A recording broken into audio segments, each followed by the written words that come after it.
Chicken wings 800 gram. Add these spices. Vegetable oil 3 tablespoons. Coat well and marinate for 30 minutes. All-purpose flour 1 cup. Add the marinade chicken wings. Seal the bag, toss chicken around to coat evenly.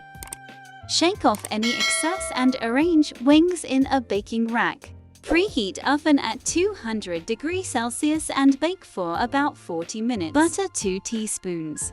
Tomato ketchup 6 tablespoons.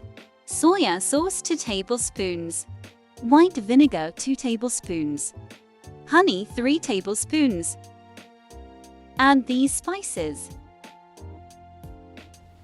Mix well to combine. Water 2 tablespoons. Cook the sauce for 1 to 2 minutes. Add the cooked chicken wings. Coat the sauce well to the wings and garnish with spring onions.